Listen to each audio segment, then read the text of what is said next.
좀 들어가 있는지요. 주님을 찬양하고 주님의 이름을 높여드립니다. 주님의 크신 사랑으로 저희들을 안아주신 주님께 감사드립니다.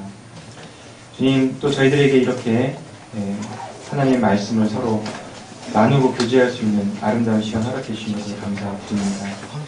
저희들의 마음과 저희들의 귀를 열어주셔서 또 저희들의 마음을 부드럽게 해주셔서 하나님의 말씀을 잘 받아먹게 하여 주시기를 간절히 기도합니다.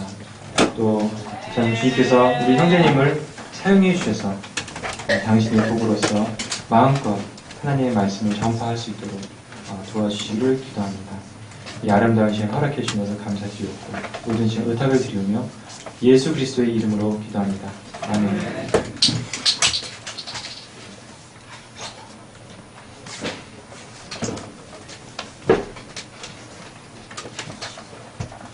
반갑습니다. 안녕하세요. 옆에 형제 자매님들하고 주님은 나의 하나 이렇게 인사를 나누시겠습니다. PPT 띄우시라고 필요가 있어? 지금 켰어? 참 찬송이 너무 아름답고 좋았습니다. 했어? 했어. 시편 33편 12절을 이렇게 보시면 주를 자기 하나님으로 삼은 민족, 곧 그분께서 자신의 상속 유업을 택하신 백성은 복이 있도다. 복이 있도다. 복받기 원하시죠? 여호와를 자기 하나님으로 삼은 나라, 곧 하나님의 기업으로 선택된 백성은 복이 있도다. 복받는 민족, 복받는 국가, 복받는 가정에 대해서 이 말씀을 미국의 대통령이 취임식을 할 때 가장 많이 읽히는 성경 구절이라고 합니다. 정말 이 말씀을 통해서 복받는 새해 우리 형제 자매님들의 가정이 되기를 간절히 기도합니다. 하나님께서 천지를 창조하시고 에덴 동산을 만드신 후에 그것을 지키도록 아담과 계필 하와를 하시고 동산 중앙에 선악을 알게 하는 죽음 나무 열매를 따먹지 말라고 이렇게 명령을 하셨습니다. 먹는 날에는 반드시 죽는다. 이 말씀을 분명히 해 주셨습니다. 먹고 안 먹고는 누구의 자유입니까? 아담과 하와의 자유입니다. 하나님께서는 아예 처음부터 먹지 못하도록 할 수 있었을 테이지만 선택의 자유를 우리 허락을 하신 것입니다. 그 과정에 대한 책임과 권한을 스스로 갖도록 하시고 그 결과에 대한 책임도 스스로 지도록 이렇게 하셨습니다. 이처럼 하나님은 사람을 만드실 때 영과 혼과 몸과 우리 양심, 우리 마음속에 이렇게 자유의 의지를 허락해 주셨는데 이 자유는 하나님께서 보편적 가치 그 질서 속에서 순응하는 자유이기 때문에 이렇게 남을 해치는 일이라든지 이렇게 도둑질을 하는 일이라든지 남을 해코자 하는 이러한 나쁜 일들을 하도록 자유를 허락하지는 않으셨다는 겁니다. 항상 선한 일을 하도록 자유를 주셨지 나쁜 일을 하도록 허락하지는 않으셨다. 이 성경에 자유라고 하는 말이 몇 번 나오냐면 무려 57번이나 나옵니다. 이렇게. 베드로전서 2장 6절에 보면 어떤 말씀이 나면 너희는 자유가 있으니 그 자유로 악을 가르는데 사용하지 말고 오직 하나님의 종과 같이 사용해라. 이런 말씀이 있고요.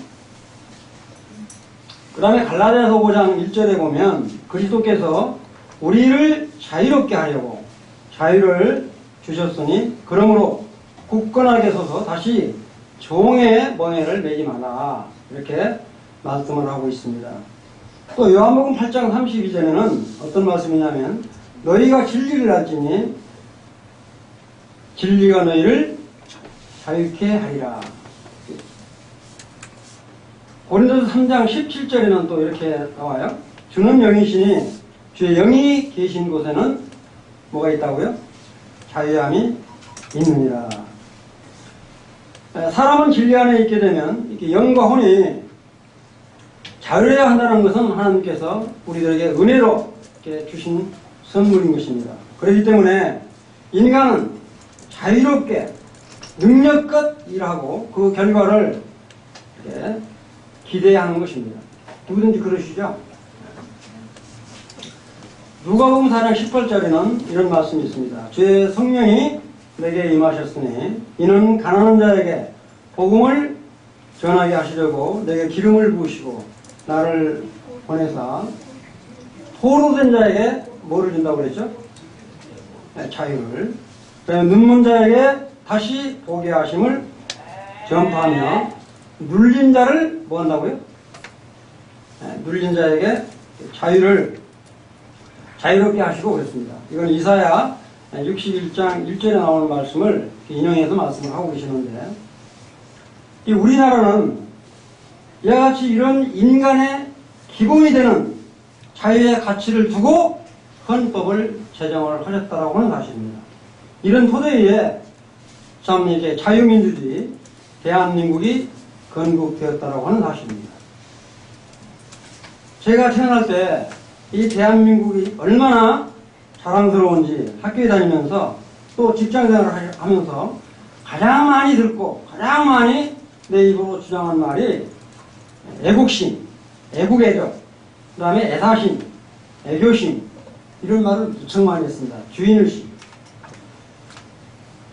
또 아침에 이렇게 출근을 해서 일을 시작할 때는 반드시 태극기 앞에 손을 얹고 이렇게 나라를 생각하는 그런 시간을 갖고 업무를 시작했던 그런 때가 있었습니다. 그런 것을 생각을 하면서 여기까지 일을 해왔습니다. 그런데 언제부터인가 참 우리나라가 자유민주주의에서 사회주의 또는 이 공산주의에 가려고 하는 징조를 누구를 통해서부터 이렇게 알게 됐냐면 최고 권력의 통치자의 입에서 나오는 말로부터 의심을 갖게 되었습니다. 실제 그런 실질적인 사실들이 전방부대의 군사를 해체를 시켜버린다든지, 여러분들 잘 아시는 유치원에 다니는 어린애들 있죠? 아마 금년부터는 유치원을 전부 다 국가가 통제하는 이런 일을 시도한다든지, 그 다음에 차별금지법을 이렇게 부추기고 동성애를 부추겨서 가정을 파괴하는 이런 일들을 아주 서슴없이 하고 있을 뿐만 아니라, 더 놀라운 것은 이번에 보니까 어느 정당에서 차별금지법을 공약으로 갖고 나왔습니다. 지금 이렇게까지 됐습니다.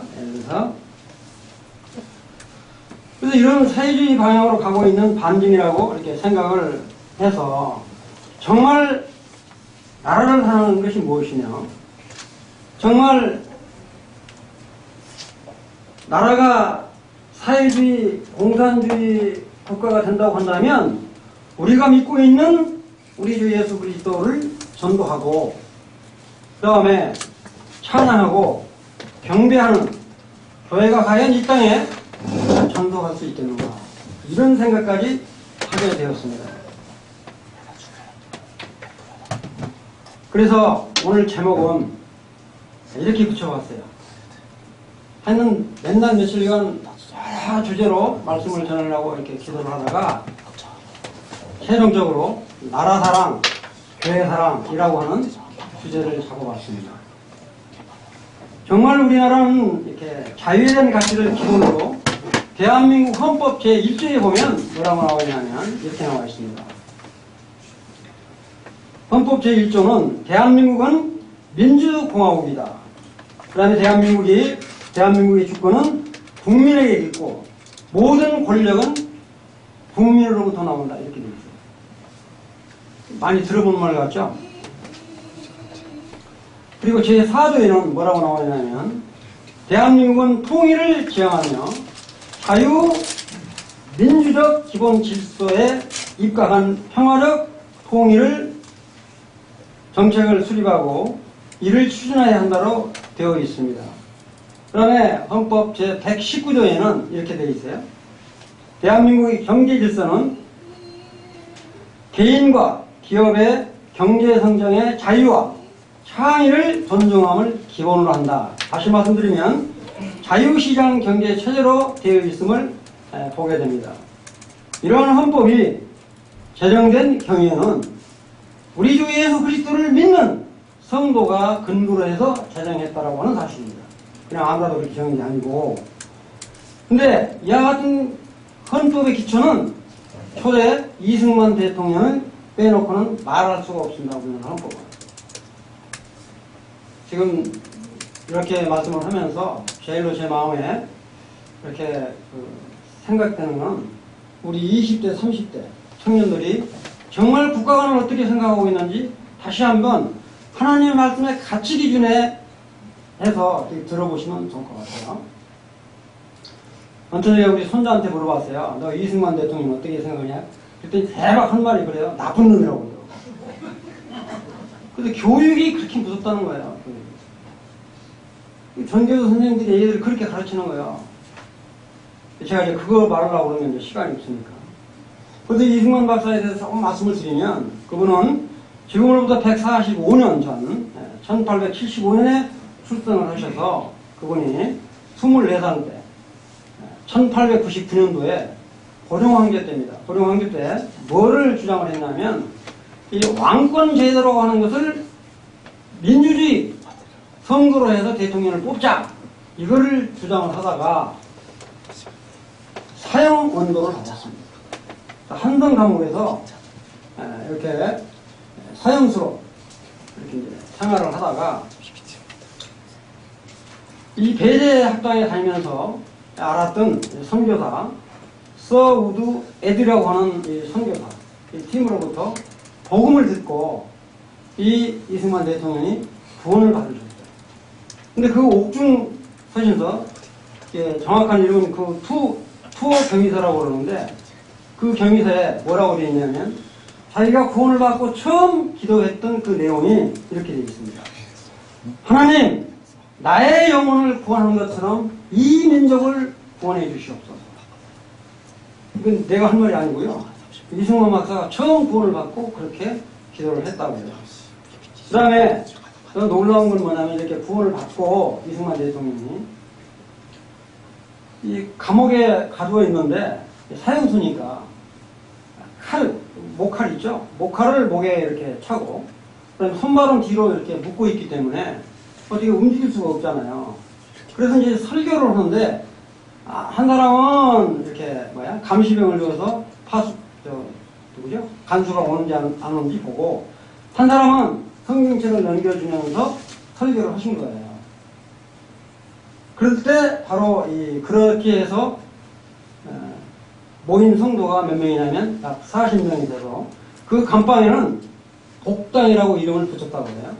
바로 여러분들 잘 아시는 이렇게 민족주의자 우리 이상계 선생님 같은 분, 유성준 이런 분들이 같은 감옥에서 이승만 박사로부터 복음을 듣고 그렇게 주님을 영접했다라고 하는 사실들을 볼 수 있습니다. 근데 놀라운 거는 그 이승만 박사가 투옥 경위서에 뭐라고 썼냐면은 나의 마음속에 그렇게 생각하면서 나의 마음속에 안위와 평안과 기쁨은 형언할 수 없다.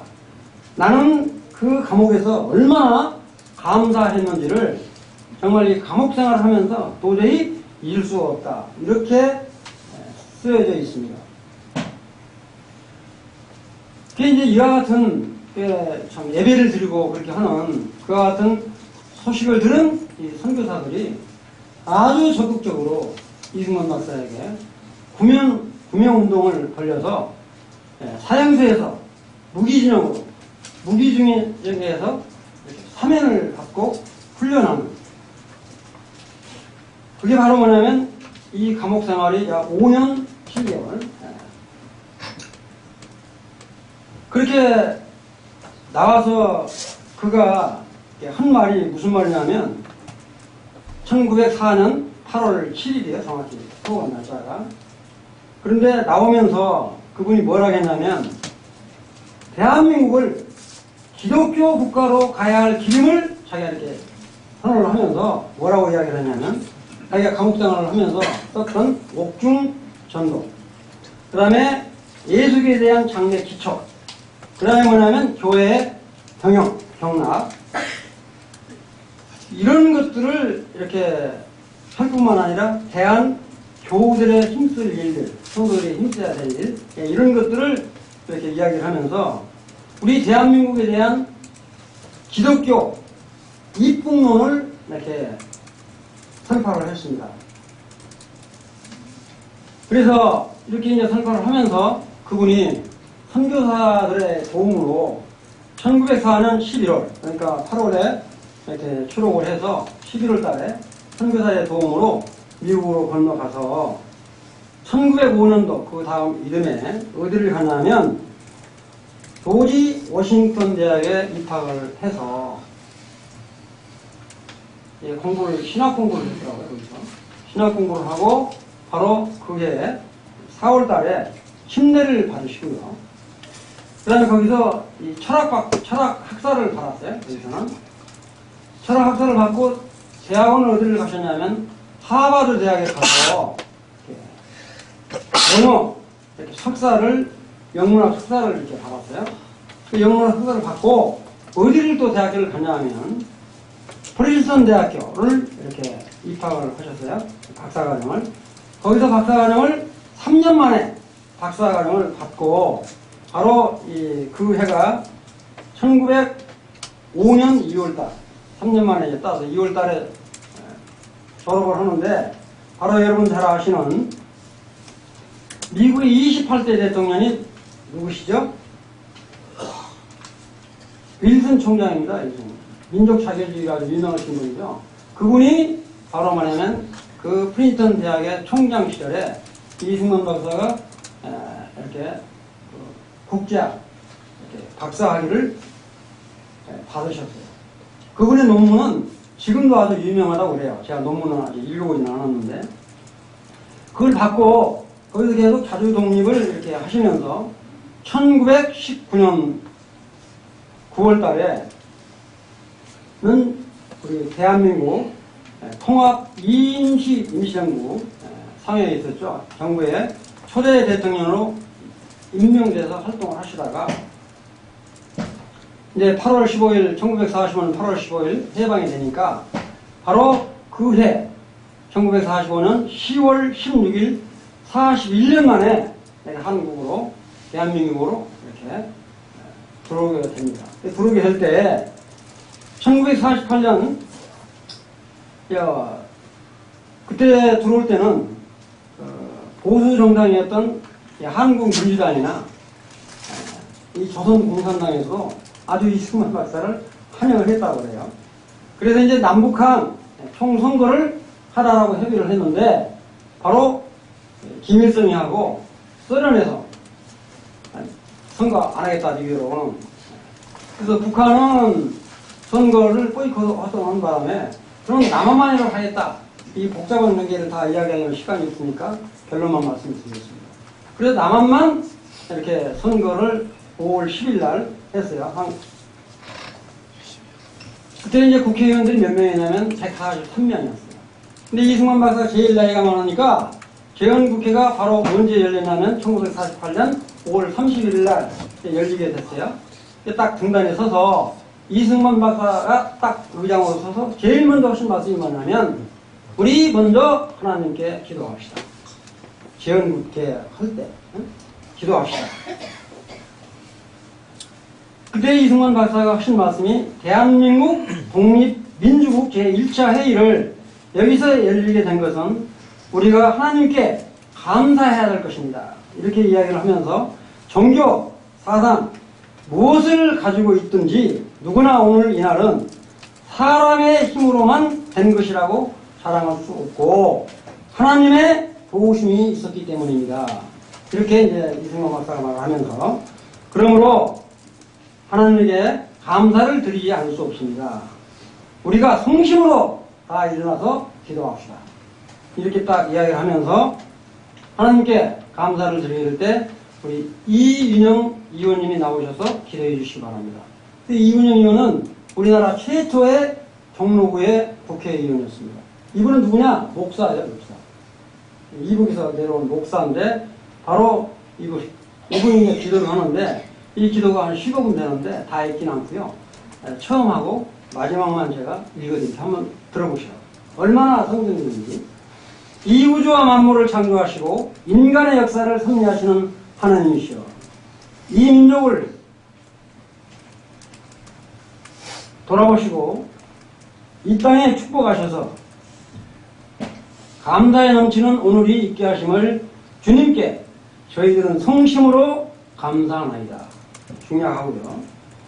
이제 이로부터 국회가 성립되어서 우리 민족의 영혼이 되는 모든 세계 만방이 주시하고 기다리는 우리의 모든 문제가 원만히 해결되며, 또한 이로부터 우리의 완전 자주 독립이 이 땅에 오며 자손 만대에 빛나고 푸르는 역사를 저희들이 정하는 이 사업을 안수하게 하여 주시옵소서. 하나님, 이 회의를 하야하시는 의장으로부터 모든 우리 의원 일동에게 건강을 주시옵고, 또한 여기서 양심의 정의와 위신을 가지고 이 업무를 안수하게 도와주시옵기를 기도하나이다. 역사의 첫걸음을 걷는 오늘 우리의 환희와 감격이 넘치는 이 민족의 기쁨을 다 하나님에게 영광과 감사를 올리나이다. 이 모든 말씀을 주 예수 그리스도의 이름을 받들어 기도하나이다. 아멘. 여러분들 들으시고 어떠세요? 꼭 어디 복음 집회하는 것 같죠? 자, 우리나라가 이처럼 재헌국회 처음으로 대한민국을 수립을 하고 국회의원을 이렇게 뽑아가지고 처음 시작할 때 기도로 시작했다라고 하는 이 사실들을 생각할 때 너무너무 놀랍잖아요. 우리 기독교인들의 힘이 얼마나 큰지. 우리 이승만 박사는 대한민국의 국민을 기독교인화, 복음화해야 되겠다. 그리고 자유민주주의 시장 경제체계를 대한민국 헌법 기초로 삼았을 뿐만 아니라, 놀라운 거는 이것도 다 설명하려면 시간이 너무 많이 걸리기 때문에 결과만 말씀을 드릴게요. 우리가 유교가 1950년 6월 25일 날 났죠. 그것까지 또 다 하려면 시간이 없으니까 그런 거를 경험을 하시고 1954년 미국이 이제 휴전을 이렇게 하려고 그러니까 이승만 대통령이 휴전을 절대 반대를 하는 거예요. 왜 반대하신지 알아세요? 그거는 좀 말씀을 드릴게요. 니들이 만약에 휴전하고 빠지면 북한에서 또 쳐들어올 텐데 어떻게 그냥 빠져나갈 수 있냐? 절대 못 빠져나간다. 그래서 정한 것이 바로 뭐냐면 대한민국과 비합중국 간의 상호 방위 조약을 체결했습니다. 요새 말하는 한미 군사동맹이라고 그러죠. 아니, 우리나라 그때 헐벗고 못하는 나라인데 미국하고 동맹 맺기를 하겠어요? 이승만 박사가 이 국제 정세에 너무너무 밝으신 분이기 때문에 우리나라가 공산으로 간다라고 하는 것을 아시고 한미동맹을 해서 절대 미국이 그냥 가는 힘이 셌기 때문에 미국이 철수는 또다시 온다. 그 전까지 또 다 이야기하려면 시간이 있기 때문에 하여튼 그렇게 방위조약을 맺어서 대한민국의 건설의 기틀을 이렇게 마련을 하신 겁니다. 그런데 이제 놀라운 거는 그때 당시에 대통령 선거가 있었는데 60년 3월 달에 3월 15일 날 그때 대통령으로 나왔던 우리 이승만 박사하고 신익희 박사가 두 분이 나오셨어요. 신익희 박사는 대통령 선거기 전에 돌아가셨어요. 그 이기붕 씨하고 이제 나왔는데 이기붕 씨가 자기가 부통령 되려고 부정선거를 저지르다가 결국은 3.15 이 부정사건 결국에는 망명길에 하야를 하고 망명길에 오르셨습니다. 그것도 다 이야기하려면 뭐 시간이 너무 가니까 그렇게 하시다가 그러니까 이와 같이 자유민주주의, 자유시장 경제 틀을 만들어 놓고 그 뒤에 망명을 하시고 난 다음에 얼마나 나라가 혼란스러웠습니까? 아마 우리 젊은 사람들은 그거 뭐 까마득한 옛날이기 때문에 잘 모르실 텐데 저는 그때 데모도 해왔고 그러기 때문에 다 알아요. 그런데 이제 놀라운 거는 바로 육군 소장이었던 박정희 씨가 바로 군사 쿠데타를 일으켰죠. 그때가 언제인지 아세요? 1961년 5월 16일입니다. 그분이 대통령직을 시행을 하면서 정말로 산업 군대를 일으키신 분은 뭐 독재 정치를 했고 나쁜 놈이고 다 좋은데 여러분들 이거를 아셔야 돼요. 이분이 산업 군대를 시키면서 저 경부고속도로 놓을 때 거기에 길바닥에 누운 사람들이 누군지 아세요? 누구라고 이름은 안 말씀드려요. 그 다음에 포항제철 설립을 할 때 어떻게 얼마나 반대를 한지 아세요? 그 다음에 우리나라가 중공업으로 가야 한다고 이야기할 때 무슨 중공업이냐? 만약에 물자도 없고 그런데 외국에서 전부 그런 물자 들고 그러면 외국인의 식민지가 된다. 끝까지 반대했던 사람들이 너무 안타깝죠. 근데 이분이 끝까지 미루고 갔어요. 그래서 결국에는 뭐냐면 그 한 가지만 제가 말씀을 드리면 세계에서 지금까지 가장 우리나라의 박정희 대통령이 한 유업 중에서 공단을 조성한 예를 들어 창원공단이라든지 구미공단이라든지 여기 안산공단이라든지 반원공단이라든지 이런 공단을 세운 거는 세계에서 그런 유례가 없대요. 그 공단 들어가 보면 제일 먼저 공장이 들어섰죠. 그 다음에 뭐냐면 아파트 단지가 들어서죠. 병원이 들어서죠. 그러니까 아주 쾌적한 환경에 반드시 거기는 뭐가 따르냐 하면 이렇게 일할 수 있는 터전을 꼭 마련하면서 학교, 병원 다 지었다는 거예요. 근데 지금 그 후로 신도시 개발하는데 한번 보세요. 공장이 있는가. 분당? 천당 밑에 분당이라고 하는데 분당에 공장이 있습니까? 없어요. 요새 동탄 도시 뭐 말 많이 하죠? 동탄. 거기에 공장이 얼마나 있습니까?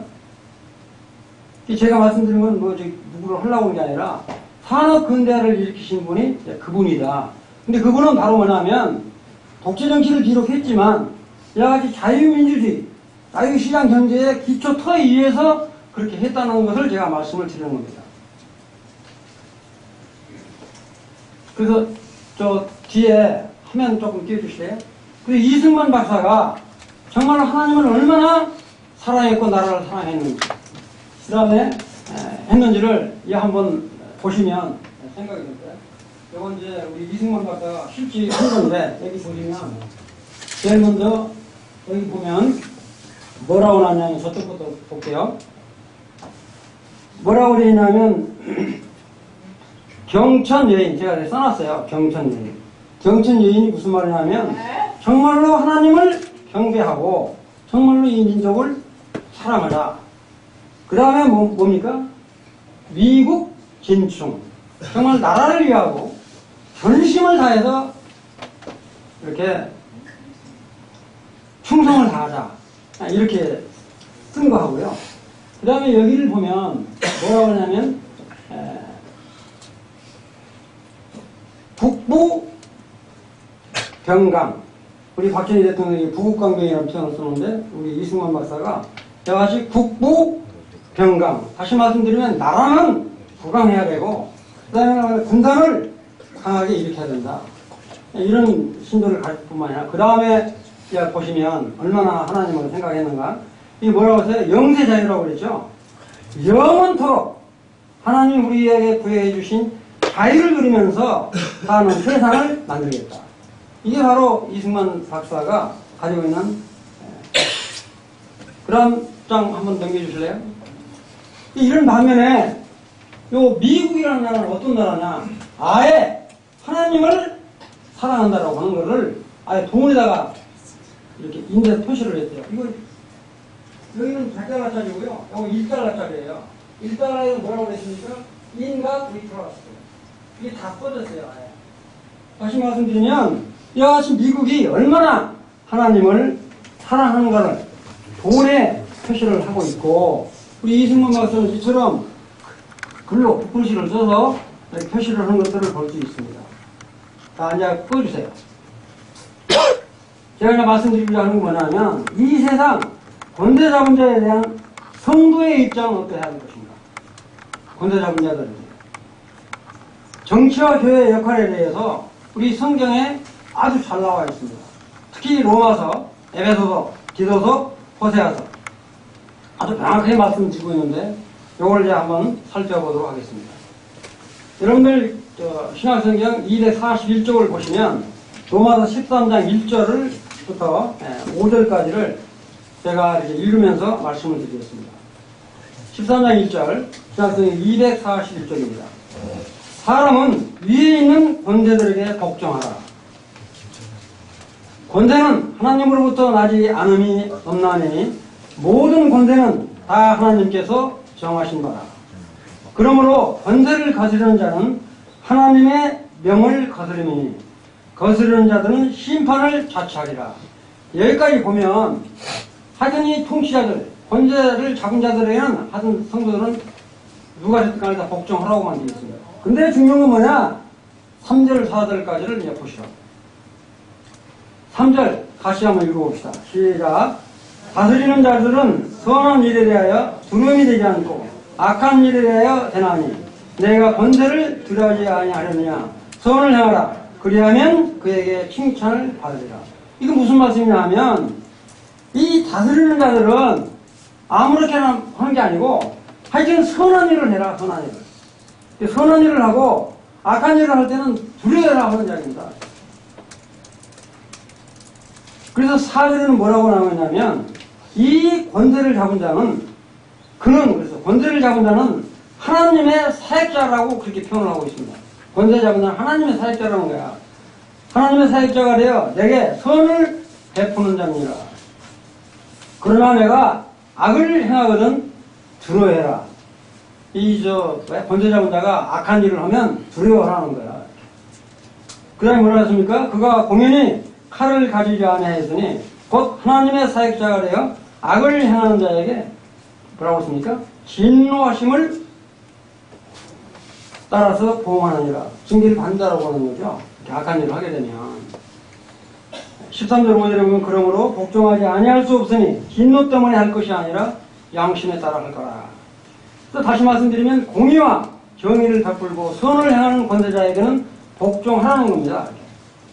선한 일을 도모하는 자에게는 무서워서 복종하는 것이 아니라 양심에 따라 하라. 그렇게 말씀을 하시면서 권세를 잡는 것은 하나님으로부터 나지 않음이 없다.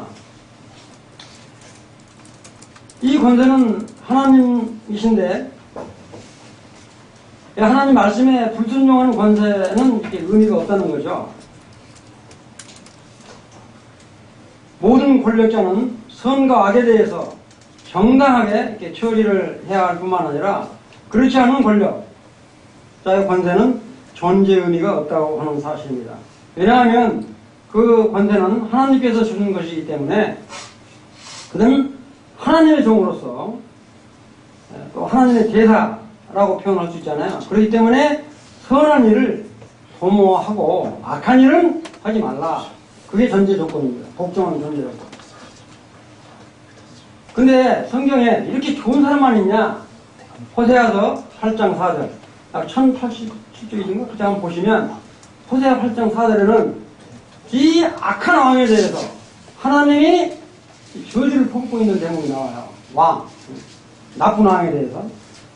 호세아 8장 4절에 보면 그들이 왕을 세웠으나 내게서 난 것이 아니며 그들이 지도자를 세웠으나 내가 모르는 바이며 그들이 또 그 금으로 자기를 위하여 우상을 만들었나니 결국은 파하게 되고 말리라고 되어 있습니다. 이 성경에 수많은 왕들이 세워지고 이렇게 없어질 때 하나님 마음에 합한 다윗과 같은 왕이 있었는가 하면 정말로 하나님 말씀에 불순종하고 하나님 말씀에 거역했던 사울왕이나 아합왕 같은 훨씬 나쁜 왕들이 굉장히 많았었죠. 성경에 보면 그러잖아요. 그 위에 있는 건데 복종하라고 하는 말은 아까도 말씀드렸지만 무조건 복종하는 게 아니라 정말 이렇게 합당한 선을 행하는 그런 통치자에게 복종을 하라고 하는 것입니다. 근데 더 놀라운 거는 이사야 9장 7절을 한번 보시면, 구약성경 842절을 한번 보시면 우리 주님이 오신 목적이 아주 명확하게 명시가 되어 있습니다. 이사야 9장 7절, 그의 정권과 화평의 번창함이 끝이 없으며 그가 다윗의 왕자와 그 왕국 위에 군림하여 그것을 정비하고 이제로부터 영원토록 판단의 공의와 정의로 그것을 굳게 세우리라.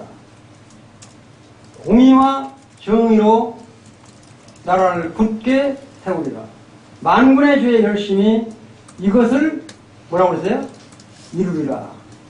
다시 말씀드린다면 이처럼 공의와 정의가 실현된 하늘의 왕국을 만드시기 위해서, 이루시기 위해서 이 땅에 오셨다는 거야. 이 땅에 오셨는데 자기 이스라엘 백성들이 우리 주 예수 그리스도를 거역을 하죠. 그러니까 왕국을 이루지 못하시고 천년왕국을 유보하셨죠. 유보하셨어요. 이렇게 공의와 정의가 실현된 나라를 이 땅에 세우시기 위해서 오셨지만 결국에 자기 백성들이 거절하니까 그걸 못 이루시고 천년왕국을 다음으로 이렇게 미루셨다고 하는 사실들을 생각해 볼 뿐만 아니라 이번에 에베소서 6장 12절에 보면 정말 권세 잡은 자들에게 끝까지 거역할 것을 이렇게 말씀을 하고 계십니다. 시간이 벌써 이렇게 됩니까?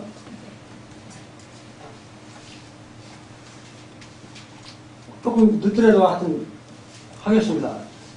제가 마지막 좀 유언이다라고 하는 생각으로 준비를 했어요. 정말로 마지막 이건이다를 하는 마음으로. 에베소 6장 12절에 보면 이렇게 말씀을 하고 계십니다.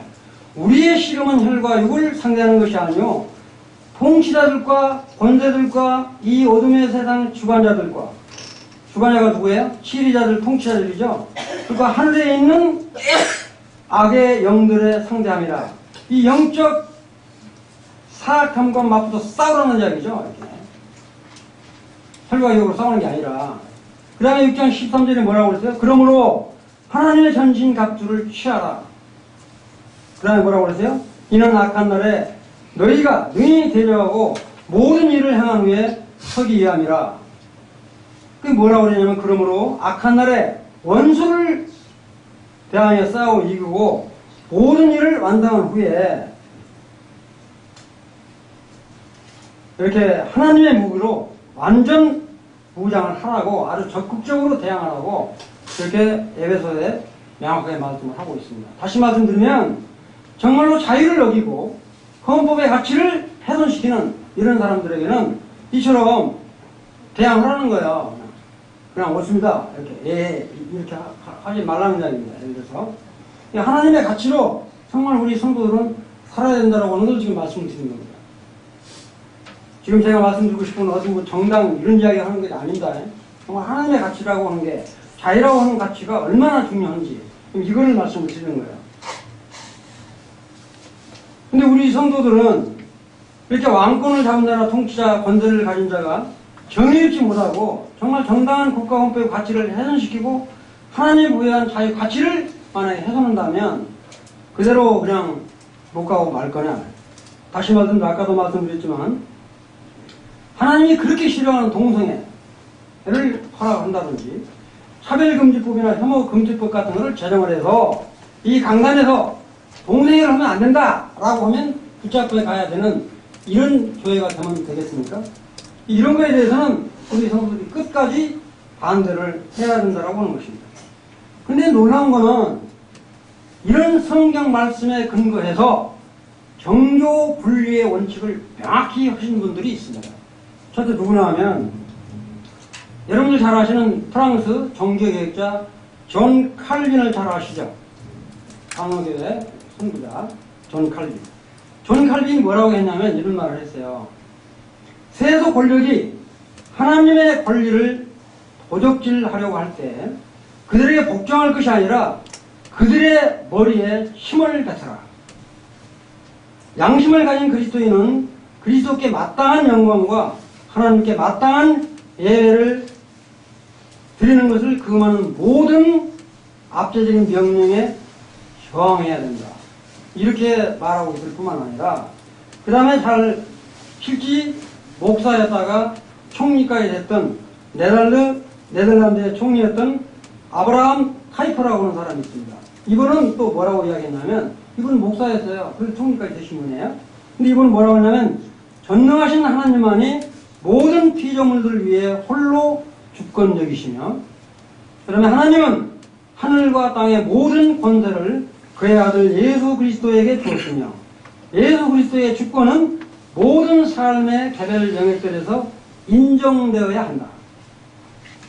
정치에도 하나님의 주권이 행사하도록 하는 것이 기독교인들의 책무이자 의무이다. 이렇게 이야기를 하고 있을 뿐만 아니라 더 놀라운 것은 미국의 3대 대통령 토마스 제퍼슨은 아예 신앙을 지키고 교회를 보호하기 위해서 종교 분리의 3원칙을 제정을 했어요. 아예. 그 제정이 뭐냐면, 첫째가 뭐냐, 세상 정부는 교회를 탄압하는 법을 제정할 수 없다. 이게 첫 번째고요. 두 번째는 뭐냐면, 세상 정부는 교회에게 세금을 징수할 수 없다. 지금 우리나라 목사들 세금 다 내고 있죠. 그 세금 내지 말라는 거예요. 이 사람이 원칙을 세운 겁니다. 그 다음에 세 번째는 뭐냐면, 이 세상의 대통령은 절대로 교회의 수장, 머리가 될 수 없다. 이걸 아예 못을 박았어요. 3원칙입니다. 근데 영국은 지금도 마찬가지예요. 영국은 바로 왕이 목사를 임명을 하죠. 그래서 성공이라고 그러잖아요. 성공에. 근데 이거를 싫어서 거기 뛰쳐나와가지고 미국 청교도 뛰쳐나와가지고 나라를 세운 게 미국이란 말이에요. 그것까지 또 설명하면 시간이 많이 걸리니까. 그렇게 해서 이렇게 유지를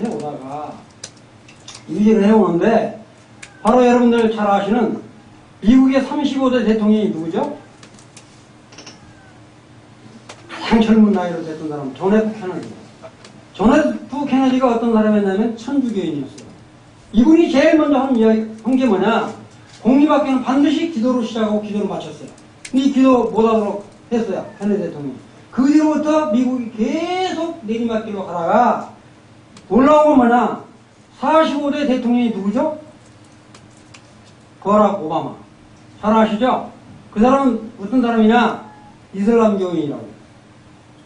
모르는 사람은 설마 진짜 그런 사람이야. 그 사람이 여기 바치까지 이렇게 갖고 다니잖아요. 이슬람교. 근데 이 사람이 한 일이 뭡니까? 동성애 결혼 제도를 인정하라고 합법화시켰죠. 미국에 실제예요, 이건. 그 다음에 우리 보통 크리스마스 때 메리 크리스마스 그러죠? 메리 크리스마스 때 메리라는 말을 쓰지 못하도록 만들었다고. 이게 바로 오바마가 한 일이에요. 오바마 그 사람은 남나라 대통령 말해야 그러는데 어떻게 우리 측에 본다면 사악한 사람이죠. 그런데 46대 대통령 트럼프가 딱 와서 한 게 뭐냐, 공립학교에 기도를 하고 그 다음에 성경 공부를 하도록 아예 만들어 놓고, 이거를 반대하는 주는 정부 예산 지원을 않겠다. 이렇게 나왔다. 지금까지 못했던, 예를 들어서 미국의 대사관, 테라비브에 있는 대사관을 예루살렘으로 옮긴 유일한 나라죠. 내가 언젠가 기도 제목 때 이야기했는데 제가 물어봤어요. 우리 유대인들이 우리 한국이 이스라엘을 위해서 기도할 게 뭐냐고 어떤 사람이 물으니까, 한국의 대사관을 테라비브에서 예루살렘으로 옮기도록 기도를 해주시면 좋겠다, 이런 말을 하더라고요. 참 이렇게 이승만 대통령은 건국을 하면서 이렇게 종교인이 정치에 참여하는 것은 이분 말이에요. 정치에 참여하는 것은 제사장직, 그 다음에 뭐냐면 선지자직, 왕직을 제대로 수행하는 것이다. 그러니까 이 우리 그리스도인은 정치에 참여를 해야 된다는 거야. 그러면서 정교 분리의 원칙을 헌법 제20조에 언급을 했습니다. 우리나라 헌법 20조. 뭐라고 되어 있냐면 1항에는 이렇게 되어 있어요. 모든 국민은 종교의 자유를 갖는다. 그다음에 두 번째 항은 국교는 국가에서 정하는 교는 인정하지 않는다. 종교와 정치는 분리된다. 이렇게 정하면서 종교가 정치에 개입할 수 없다는 것이 아니라 정치가 교회에 개입할 수 없다라고 하는 이야기입니다. 근데 우리나라는 그렇게 알고 있죠? 우리 교인들은 정치에 참여하지 않는다. 이건 누가 그렇게 한 줄 아세요? 일제시대 때 전부 목사들, 교인들이 독립운동을 하니까 일본 사람들이 못 하도록 하기 위해서 바로 그걸 뒤집어 엎은 거예요. 뭐라고 엎었냐? 교회는 정치에 참여하면 안 된다. 근데 지금도 보통 사람 우리는 다 그렇게 알고 있죠. 이 완전히 잘못된 거란 말이에요. 그런데 놀라운 거는 이렇게 불법을 강요하는 사람들한테 거절하는 사람이 성경에 많이 나오죠. 딱 생각할 때 누가 생각나세요? 왕권의 명령에 거절했던 사람. 다니엘의 세 친구, 이 사람들. 그 다음에 모세도 그랬잖아요. 모세 부모님들이 히브리서 11장 23절에 보면 벌써 시간이 이렇게 돼버렸는데 뭐라고 나오냐면 모세가 낳았을 때 그 부모가 아름다운 아이임을 보고 석 달 동안 숨겨 왕의 명령을 보소하지 아니했다. 그 다음에 뭐라고 나오냐면 24절에 믿음으로 모세는 장성해서 바로의 뭐라고 해요? 공주의 아들이라 칭함을 받기를 거절하고 그 다음에 하나님의 백성과 함께 고난받기를 잠시 시야의 낙을 누리는 것보다 더 좋아하고 모세 부모나 모세가 정말로 이와 같이 거절한 거예요. 그 다음에 아까도 말씀드렸지만 다니엘의 세 친구 이야기는 시간이 없기 때문에 그냥 건너뛸게요. 여러분들 잘 아시잖아요. 정말로 이 신상을 만들어 놓고 거기 절하라고 그러니까 바로 다니엘의 세 친구가 끝까지 거절을 하죠. 네? 끝까지 거절하다가 결국에는 풀무불에 들어갔는데 살아나오잖아요. 그 다음에 다니엘이 기도를 하고 있다고요. 기도를 하는 것을 이렇게 고소를 해가지고 붙잡혀서 끝까지 응답을 하니까 사자고로 다 집어넣잖아요. 근데 사자고로 다 집어넣으니까 천사가 와가지고 사자 입을 봉해서 살아나온 사실이 근데 이게 꿈 같은 이야기 아니고 실제예요. 이게. 뭐 그냥 성경에 나왔으니까 아이 뭐 그런 일이 뭐 있겠냐고 그런 일이 뭐 있겠냐 그거를 우리가 안 믿을 필요가 없죠. 그런데 놀라운 건 뭐냐면 잠언 28장 4, 5절에 이런 말씀이 있습니다. 잠언 28장 4, 5절에 보면 법을 버리는 자는 사악한 자들을 칭찬하지만 법을 버리는 사람은 사악한 일들을 칭찬하지만 법을 지키는 자들은 모든 것을 깨닫느니라. 악한 자들은 판단의 공의를 깨닫지 못하나 주를 찾는 자들은 모든 것을 깨닫는다. 그러니까 선한 사람은 하나님 말씀을 잘 순응한다는 거야. 악한 사람들은 하나님 말씀을 거역을 하지만 우리가 이런 말씀들을 잘 귀담아 들을 때 정말 내가 믿음 안에 서 있는지를 한번 돌아보는 시간이 됐으면 좋겠다. 그 다음에 교회 이 부분은 우리 마태복음에서 우리 주님이 그러잖아요. 뭐라고 이야기하냐면 이 반석에 내 교회를 세우리라 이렇게 말씀을 하시고 에베소서 2장에 쭉 보면 언급이 쭉 나오는데 이것도 시간이 없으니까 그냥 건너뛸게요. 바로 이 에베소서나 마태복음에 있는 이 교회는 바로 예수 그리스도 피로 구속받은 사람들을 불러내는 무리가 바로 뭡니까? 교회죠. 구원받은 사람들을 불러내온 무리가 바로 뭐냐면 교회예요. 그래서 이 교회는 반석 되시는 예수 그리스도 터 위에 세워져 있고 우리 교회의 머리는 바로 우리 주 예수 그리스도다. 그 다음에 성도는 그리스도의 몸이요 뭐라고 그러냐면 각 지체 부분이라 이렇게 말을 하고 있기 때문에 정말 교회는 머리 대신 주님 명령에 따라서 뭐를 추구를 해야 돼요? 선을 추구하고 악을 멀리하고 공의와 정의를 실현해야 되죠. 그러잖아요. 우리 뭐 종교라고 이렇게 넘어가면 안 되잖아요.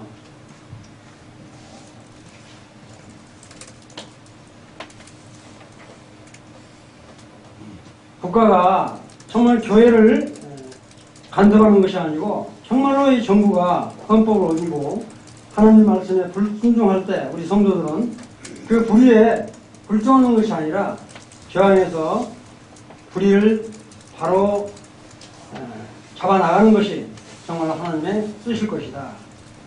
제가 이 북한에 대한 것들을 조금 더 이야기를 하려고 하는데 이것도 그냥 건너뛰겠습니다. 중요한 거는 네? 말을 한번 잡아야겠어요. 시간이 좀 지났으니까 하나님이 보여주신 인간의 가장 기본적인 가치가 되는 자유, 이거를 억압하고 통제하는 사회주의, 공산주의. 공산주의가 뭐예요? 여러분 잘 아시다시피 모두가 평등하게 잘 살자 그 이야기잖아요. 그렇게 하면 뭐예요? 있는 사람 거 뺏어다가 못 사는 사람 나눠자. 이게 공산주의 기본 이론이라고. 물론 가난하고 못 살고 일할 능력이 없는 사람 도와주는 건 너무너무 당연한 거죠. 근데 공산주의는 그게 아니라고요. 뭐냐? 하여튼 모든 것들은 배급제도예요. 이렇게 농사 다 지은 거 국가에 바쳤다가 배급 준다고요. 배급 줄 때 똑같이 주면 얼마나 좋아요? 마음에 드는 사람한테는 많이 주고 마음에 안 드는 사람한테는 안 줘버리니까 모든 산업의 기관들은 전부 어디서 해요? 공산주의가? 전부 국가에서 국영기업을 한다고요. 국가에서. 그러니까 여기 주인이 없어. 그러니까 망할 수밖에 없죠. 정말 인권이 없고 일부 권력 계층을 제외하고는 못 살게 되어 있는 구조가 바로 사회주의 공산주의입니다.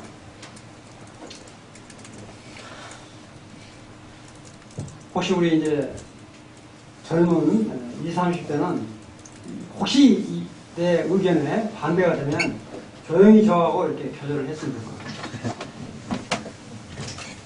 근데 그게 뭐냐면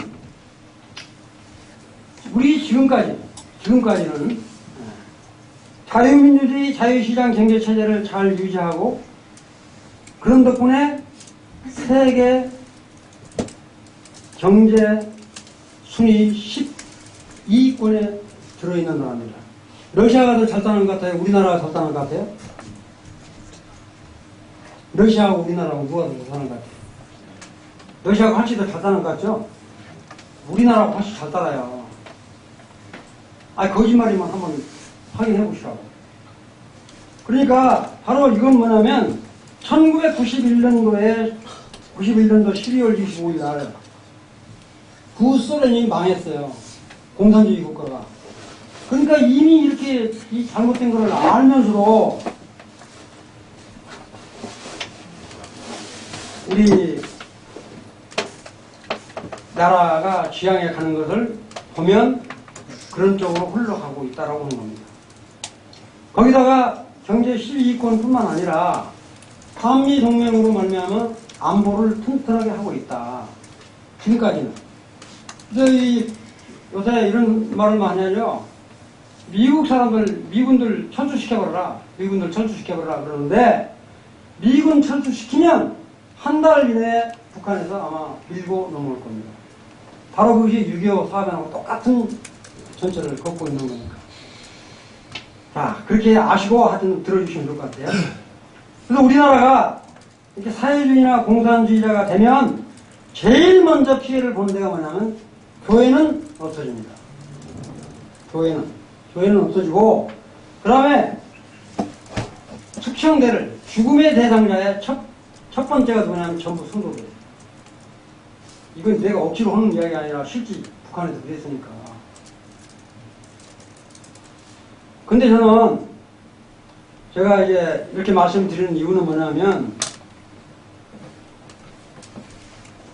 지금 우리나라 정부가 하는 걸 보면 이렇게 거의 사회주의와 공산화되어 가고 있는 것이 확정적이라고 하는 것을 제가 깨달은 거야.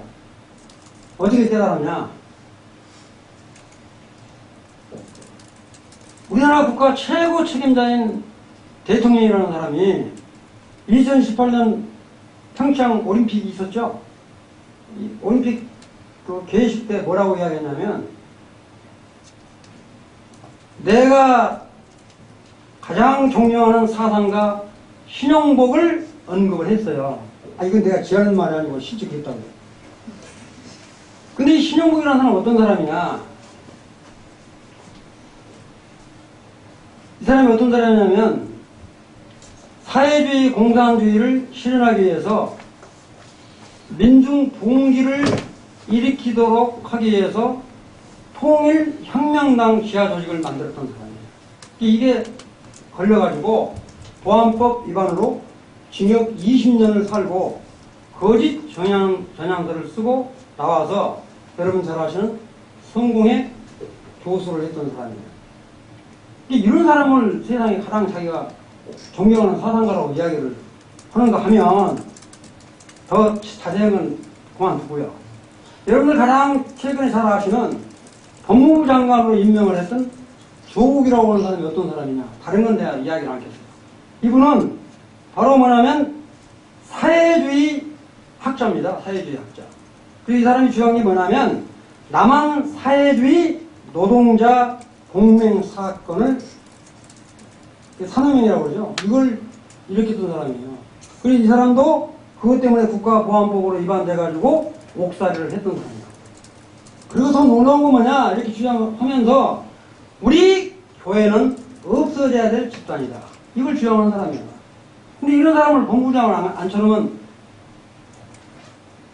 되겠냐고요. 그 다음에 더 놀라운 거는 이렇게 해서 이제 우리 이제 국민들이 반대를 높아지니까 법무부 장관에 이제 사직서를 쓰고 나왔잖아요. 그 다음에 법무부 장관으로 취임된 사람이 누구죠? 다 아시네? 추미애. 저도 추미애를 무지하게 좋게 봤어요. 좋게 봤다고요. 그런데 얼마나 사악한 여자냐? 얼마나 사악한 여자냐 하면 이거를 좀 여기 다 이제 끝났으니까 뭐냐면 이 사람은 바로 뭐냐면 사유재산을 몰수를 하고 국가에서 공유하자. 이걸 주장하는 사람이에요. 아니, 실제요. 내가 지원해서 한 말이 아니고요. 근데 이 사람들뿐만 아니라 주사파, 민노총, 전교조, 한총련, 범민련, 참여연대, 그 다음에는 우리들의 하나되기 운동본부, 하여튼 한 200개가 들어가요, 단체가. 이런 사람들이 전부 다 지금 청와대, 또 국회, 그 다음에 심지어는 법원, 검찰, 국정원, 지금 그 간첩 한번 잡았다는 이야기 들어본 적이 있습니까? 그 다음에 뭐냐면 인권, 이런 또 언론까지 다 거의 장악을 했다, 이렇게 보시면 됩니다. 그래서 제가 지금 말씀드리려고 하는 거는, 이제 마치려고 하는데, 이렇게 공의와 정의를 실현하고 우리나라 헌법을 준수해서 하나님이 허락하신 자유민주주의, 자유시장경제 체제를 끝까지 수호할 사람에게 정말 저는 어느 당 하라는 이야기가 아니라 정말로 이렇게 성경적인 가치 기준을 가지고 있는, 안 믿더라도 성도가 아니더라도 정말 같이 하나님의 가치 기준을 가지고 있는 사람한테 투표를 하시면 좋겠다. 야당이나 여당이나 똑같이 이렇게 주사파들이 많이 있어요. 그러니까 그런 사람들을 잘 골라서 투표를 해야 우리들의 몫이 아니냐. 저는 참, 이제 내일 모레면 80입니다. 그래서 내가 살면 얼마나 살겠습니까? 그런데 내 자식이나 내 후손에게 사회주의나 공산주의를 물려줄 수는 없지 않습니까? 그런 생각이 든 거예요. 그래서 저는 실제 제가 7살 때 경험을 했거든요. 어떤 경험을 했냐. 우리 마을이 굉장히 큰 마을이었는데, 요 앞줄은 이렇게 주인, 그 다음에 요 앞줄은 머슴, 이렇게 서로 맞보라게 딱 세워놓고 서로 뺨 때리기를 하는 거야. 그 뺨 때리는 게 뭐냐면 그거예요. 그 사람 주장은. 니들이 머슴살이 하는 건 뭐냐면 주인이 다 뺏어갔기 때문에 니들이 머슴살이 한다는 거예요. 이런 주장이야. 여러분들 이해가 되시나요? 그래서 이 부자 된 사람은 전부 다 죽창으로 다 찔러서 죽임을 당했잖아요. 이런 거를 저는 실제 봤기 때문에 이런 사회주의, 공산주의는 절대 우리가 물려줘서는 안 된다. 그래서 우리 다 함께, 참, 이 구정을 맞이해서 함께 우리나라와 우리 교회를 정말로 사랑하는 것이 뭔지. 아까도 말씀드렸지만, 정말 나라 없고 교회 없고, 교회 없이 나라 없다. 정말 우리나라가 정말 자유민주주의, 자유시장 경제체제를 끝까지 우리는 수호해 나가기를 바라면서 말씀을 마치도록 하겠습니다. 시간이 너무 오버돼서 죄송합니다.